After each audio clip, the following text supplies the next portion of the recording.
जब भी आप डेमो देना स्टार्ट करते हैं या प्रोस्पेक्टिंग करना स्टार्ट करते हैं तो हमेशा ये डर लगा रहता है कि जिस पर्सन को आप रीच आउट कर रहे हैं वो सही पर्सन है या नहीं है, ये क्या डिसीजन मेकर है या नहीं है। ऐसा तो नहीं है कि आप अपना टाइम वेस्ट कर रहे हैं या उसका भी टाइम वेस्ट कर रहे हैं। तो किसी भी सेल्स प्रोसेस में एक डिसीजन मेकर को फाइंड आउट करना बहुत इंपॉर्टेंट है, और अगर आप डिसीजन मेकर को फाइंड आउट नहीं कर पा रहे हैं तो ये वीडियो आपके लिए ही है। इस वीडियो में आपको बताने वाला हूँ कि कैसे आप किसी भी सेल्स प्रोसेस में डिसीजन मेकर को फाइंड आउट कर सकते हैं एंड क्या बेस्ट तरीका होता है डिसीजन मेकर को फाइंड आउट करने का। जनरली डिसीजन मेकर को फाइंड आउट करने का 6 तरीका होता है और ये 6 तरीके ही बहुत यूजफुल होते हैं। मैं इसमें से 2-4 तरीके यूज करता हूँ और मेरे लिए हमेशा ये यूजफुल रहा है। सबसे पहली बात आप ये समझे कि आपका जो डिसीजन मेकर है वो क्या टॉप टू बॉटम अप्रोच के थ्रू आता है या बॉटम टू टॉप के अप्रोच के थ्रू आता है। मतलब अगर आप ERP बेच रहे हैं या कुछ ऐसा टूल बेच रहे हैं जो किसी कंपनी में सिर्फ और सिर्फ CEO या CXO ही डिसीजन ले सकते हैं, तो आपको हमेशा उन्हीं को रीच आउट करना पड़ेगा। अब इसके लिए आप आपके कंपनी में जो ऑलरेडी क्लाइंट ऑनबोर्ड है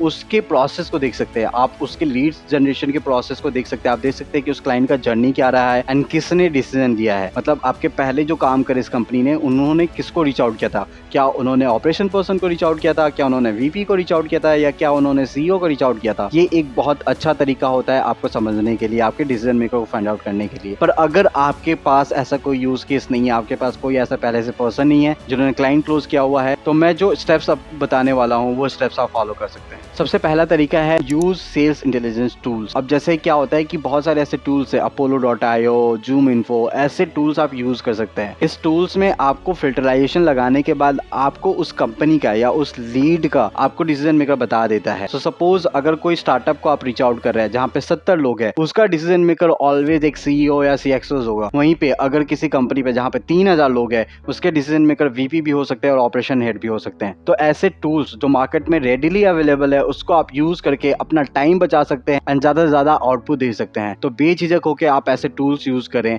एंड इस टूल्स के थ्रू आप डिसीजन मेकर आराम से ढूंढ सकते हैं। सेकंड जो मैं पर्सनली यूज करता हूं वो है कंपनी के वेबसाइट पे जाके देखना। मोस्ट ऑफ द कंपनी के वेबसाइट पे आपको लीडरशिप का नाम मिल जाएगा, आपको दिख जाएगा कि कौन ऐसे पर्सन है जो टॉप डिसीजन मेकर है। आप उनके नाम को यूज कर सकते हैं, आप उनको ढूंढ सकते हैं, उनके ईमेल ID फिर फाइंड आउट कर सकते हैं। अगर आप मेरे कंपनी के वेबसाइट पे जाएंगे तो आपको दिख जाएगा कि मेरे CEO कौन है, CTO कौन है, मैं क्या करता हूँ, एंड आप फिर अपने टूल के हिसाब से उन लोगों को रीच आउट कर सकते हैं। अगर आप कोई सेल्स रिलेटेड टूल्स बेच रहे हैं या सॉफ्टवेयर बेच रहे हैं तो आपका जो COO है या आपका जो CMO है या जो CRO है वो परफेक्ट डिसीजन मेकर होगा। आप CTO को रीच आउट नहीं करेंगे या आप CIO को रीच आउट नहीं करेंगे। उसी तरीके से अगर आप कोई फाइनेंशियल टूल बेच रहे हैं तो आपके लिए CFO सबसे बेस्ट पर्सन रहेगा एंड आपको उसी को रीच आउट करना पड़ेगा। तो आप जब कंपनी के वेबसाइट पे काम करेंगे, उनको देखेंगे, तो वहाँ पे आपको आपके डिसीजन मेकर मिल जाएंगे। तीसरा जो मोस्ट इंपॉर्टेंट है वो है लिंक्डइन पर रिसर्च करना। आप लिंक्डइन पे जाइए, आप देखिए कि उस कंपनी में कौन कौन सा ऐसे पर्सन है जो बहुत ज्यादा एक्टिव है, कौन कौन सा ऐसे पर्सन है जो अपनी कंपनी के लिए बहुत ज्यादा पोस्ट कर रहे हैं, अपनी कंपनी के बारे में बातें कर रहे हैं, क्योंकि वो पर्सन डेफिनेटली पैशनेट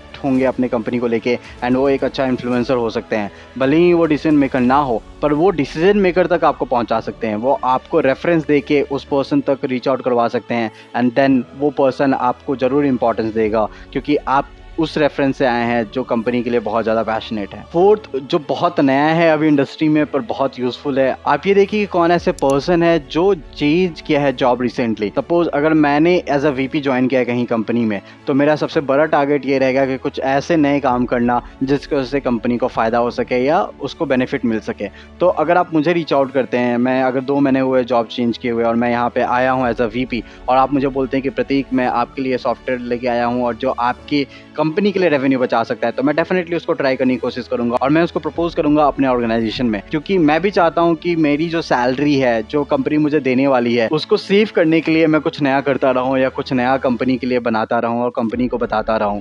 तो अगर कोई जॉब चेंज कर रहा है, नई जगह पे जा रहा है, नए पोजीशन पे जा रहा है, तो डेफिनेटली आप उनको रीच आउट कर सकते हैं और वो एक अच्छा डिसीजन मेकर हो सकते हैं आपके लिए। फिफ्थ, इंटेंट डेटा बहुत इंपॉर्टेंट होता है। इंटेंट डेटा का मतलब ये होता है कि कुछ ऐसे लोग जो सर्च आउट कर रहे हैं मार्केट में जाके, ये आपको टूल से मिल जाएगा। आपको बहुत सारे ऐसे वेबसाइट मिल जाएंगे जो इंटेंट डेटा देते हैं। सपोज अगर मैं सेल्स के लिए टूल देख रहा हूँ तो मैं जाके जरूर रिसर्च करूंगा सेल्स टूल कौन कौन से हैं एंड इस सर्च को ही वो कंपनीज, वो टूल्स जो होते हैं या वो जो आपको सेल्स इंटेलिजेंस टूल्स मिल रहे होते हैं वहाँ पे पता चल जाता है कि प्रतीक है इस ऑर्गेनाइजेशन में जो ऐसे टूल्स के लिए फाइंड आउट कर रहा है और ये आपका परफेक्ट इंटेंट है। आप फिर उनको रीच आउट करते हैं एंड वो डेफिनेटली डिसीजन मेकर होते हैं, तभी वो रिसर्च कर रहे होते हैं ऐसे टूल्स के बारे में। And last but not the least, first आपको अपने जो लिस्ट आपने बनाई है, जो डिसीजन मेकर की लिस्ट बनाई है, उनको इनरीच करना पड़ेगा। हम सबसे बड़ी गलती ये करते हैं कि एक बार ही एक लिस्ट बनाते हैं या किसी पर्सन को रीच आउट करते हैं, अगर उसने मना कर दिया तो हम फिर उस डील को छोड़ देते हैं या उसको लॉस्ट मार्क कर देते हैं। तो अगर आप किसी को रीच आउट कर रहे हैं, उसने मना कर दिया कि मैं डिसीजन मेकर नहीं हूँ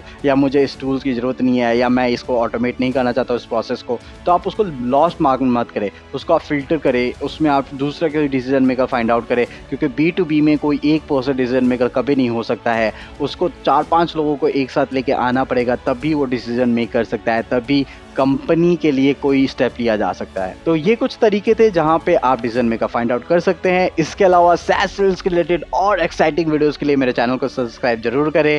take care, see you in the next video, bye bye.